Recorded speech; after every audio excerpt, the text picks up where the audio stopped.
எப்போ கீரை வாங்கினாலும் எங்கள் வீட்டில் 2 சமையலுங்க. என் ஹஸ்பண்டுக்கு கீரை சுத்தமாகவே பிடிக்காது.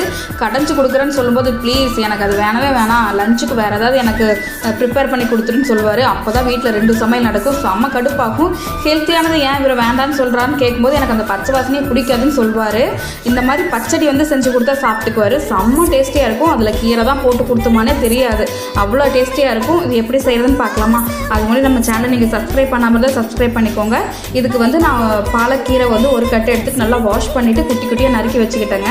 ஒரு மிக்ஸி ஜார் எடுத்துகிட்டு அதில் ஒரு பெரிய வெங்காயம், ஒரு தக்காளி, அதுக்கப்புறம் ஒரு சின்ன நெல்லிக்காய் சைஸ் புளி, 1 டீஸ்பூன் மிளகாத்தூள், 4 வெள்ளைப்பூண்டு, கொஞ்சம் உப்பு போட்டு நல்லா பேஸ்ட் மாதிரி அரைச்சி வச்சுக்கோங்க.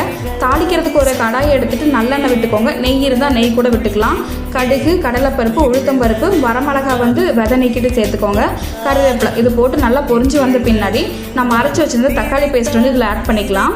இது பச்சை வாசனை போகிற வரைக்கும் நல்லா வதக்கி விட்டுட்டு அதுக்கப்புறம் நம்ம நறுக்கி வச்சுருந்த பாலக்கீரை இதில் ஆட் பண்ணி நல்லா எண்ணெய் பிரிஞ்சு வர அளவுக்கு நல்லா வதக்கி விடுங்க.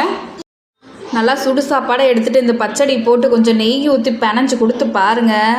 செம்ம டேஸ்டியாக இருக்கும். கீரை பிடிக்காதவங்களே இதை லைக் பண்ணி சாப்பிடுவாங்க. இதில் கீரை தான் இருக்குதுன்னு தெரியாமலே சாப்பிடுவாங்க. அவ்வளோ செம்மையாக இருக்கும். இது இந்த கீரை வச்சு மட்டும் செய்யலான்ட்டு கிடையாதுங்க. மணத்தக்காளி கீரை, எந்த கீரை வேணாலும் நீங்கள் செய்யலாம். கடையல் கீரை எதுனாலும் இதில் செஞ்சு கூட கொடுக்கலாம். நீங்கள் லஞ்ச் பாக்ஸ் கொடுத்து விடுற மாதிரி இருந்தால் இது அப்படியே ரைஸ் உள்ளே போட்டு, சூடான ரைஸ் உள்ளே போட்டு ரைஸ் மாதிரியும் கிளறி நீங்கள் டிஃபன் பாக்ஸ் கூட கொடுக்கலாம்.